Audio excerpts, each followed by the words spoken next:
Hi, so this is the first video on my new YouTube channel. So this whole year, until May, I studied abroad in Tennessee, and it was amazing. Amazing. If you take anything away from this video, let it be that if you ever have the opportunity to study abroad, in America or wherever, just do it.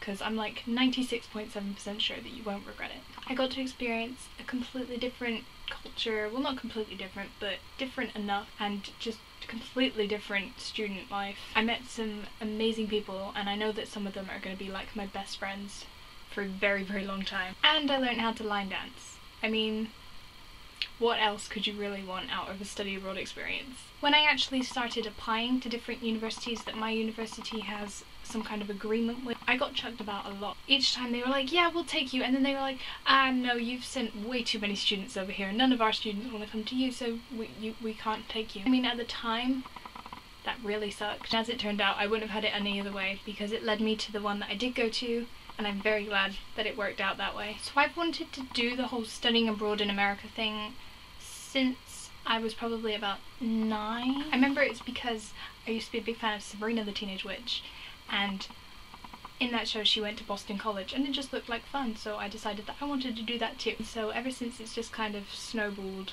until I basically went to university and chose the course that I did based on the fact that it included a mandatory studied abroad semester. So I thought I'd come up, now that I've done it all, I'd come up with top tips from me to you if you are considering studying abroad wherever, or you just care. I'm not going to talk about the visa process because especially with America that's like the most important thing that you have to get sorted out before you can go.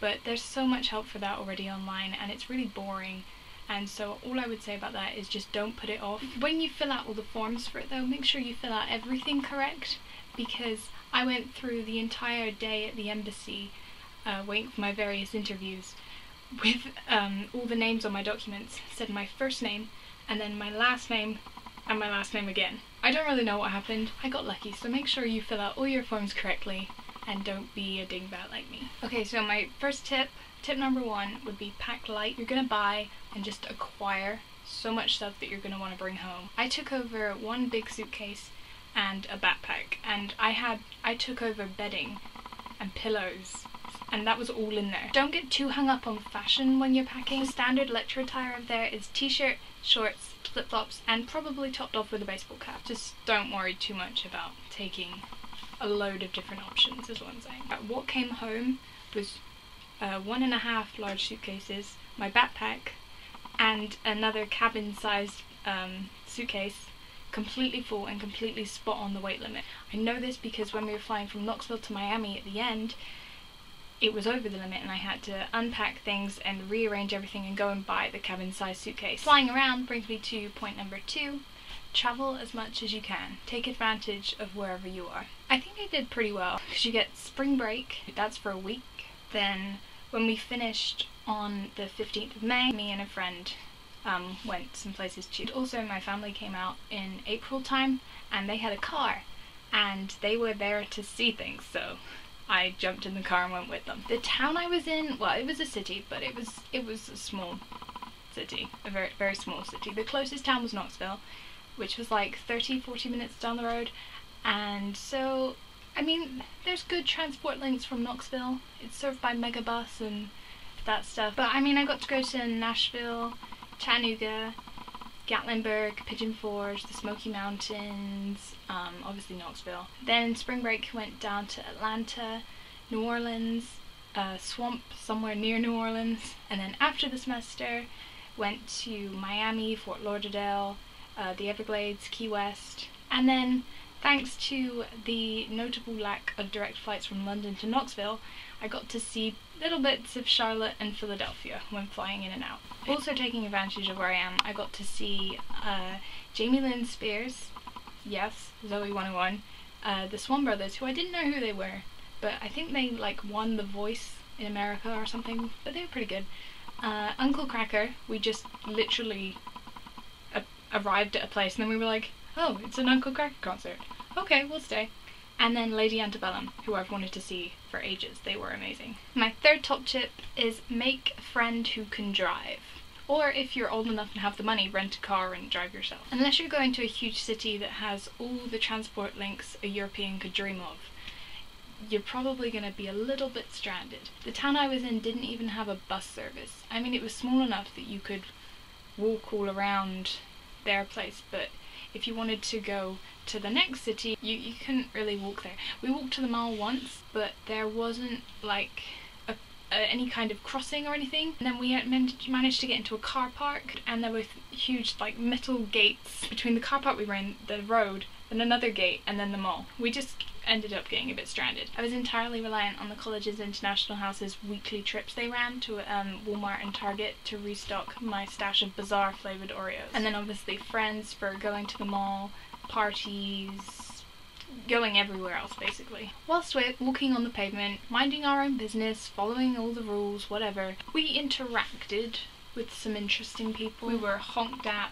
barked at, shouted at, called all sorts of names by groups of 20-somethings led in the back of pickup trucks. It just wasn't always pleasant to walk around, so just be warned. My next tip number 4, is probably more aimed at UK people. I don't really know how it works in other countries. Pay as you go doesn't mean the same there as it does here. It gets very expensive very quickly. Take your phone, make sure it's got a reasonable amount of top up, because obviously it would be expensive to use it there, but don't plan on using it. Use it for emergencies if you need it, sure, but take a smartphone or an iPod or tablet or something that you can pick up Wi-Fi on, and then get Viber, WhatsApp, Facebook, Skype, whatever. There's Wi-Fi practically everywhere. If you're on Virgin at home, you can download an app, I think it's called like Virgin Smart Call or something. You can make calls using Wi-Fi through your landline. I was using my phone to call through the landline, and I could call any UK landline for free from Tennessee. Tip number 5, forget about any diets or healthy incentives you have. If it's medical, then yeah, obviously you have to do it, but just don't even bother. But we were put on a meal plan, and I had 14 meals per week. I mean, at first, all the interesting new foods you want to try them all, and we did, but it was very quickly we got tired of everything being new and we wanted things that we knew. So the answer of a lot of nights was cheesy pizza. Especially if you're a fussy eater like me, you're gonna revert to things that you know. If you're only going for a few months, just don't worry about it. Eat all the froyo and nice things that they have over there. Sort your health out when you get back. Tip number 6, just go for it in general. Everybody is so friendly. It'd be so easy for you to make friends over there. The best friends that I came away with, we can't even remember how we became friends. We've got pictures from us on like the second day, just mucking around. We have no idea how we initially actually were like, hi. You'll probably find over there that you'll have roommates, or flatmates at least. I had a roommate, and I had never had that before, so I was a bit apprehensive, but it turned out it was fun. Next tip number 7, would be if you were going to the south, don't just assume that it's going to be hot. Before I went, I was in touch with people that already go to that college, and I was asking them like about the weather, and they were like, oh, it never snows here though, don't worry about it, it never snows. Literally like the 3rd day, blizzard, whole place covered in like 2 foot of snow. And from when I arrived till like April, we had a little bit of snow at least once, basically every single week. Another thing, if you're going to the south, or not, I don't know if they just have them around America, go to a country nightclub. I don't care if you like country music or not, just go and line dance with some cowboys. It's so much fun. Tip number 9 would be record everything. I mean, I took loads of pictures, I always do. I wish I had taken more pictures or recorded more of what became our normal daily life, because that's the problem. It became normal. Do something to remember the whole experience. My final tip number 10, would be expect the cliches. Before I left, I watched a load of my favourite movies and TV shows, anything featuring college life in the US. But I was just watching it for fun. Like, I wish I'd actually taken them more seriously and paid more attention. I mean, Americans would maybe disagree with me because they know the two things more intimately, but I only have my university in the UK to compare it to. Comparing it to that, the college life over there was basically exactly like it is in the movies. Everything from the parties to the furniture in the classroom, the frat boys to the amazingly talented theatre kids, and even the huge emphasis on the theatre and on the school sports team. Those huge billboards of Troy Bolton and High School Musical are no joke. Even red Solo cups. You know the cups? The red ones that are always at parties and things in the movies?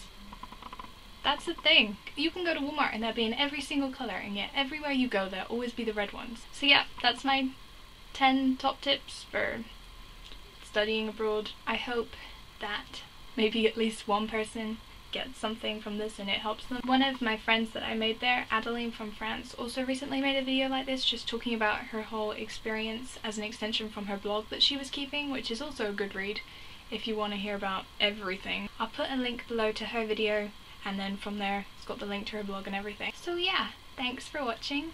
If you have any questions about anything, then feel free to ask and I will answer. And yeah, bye.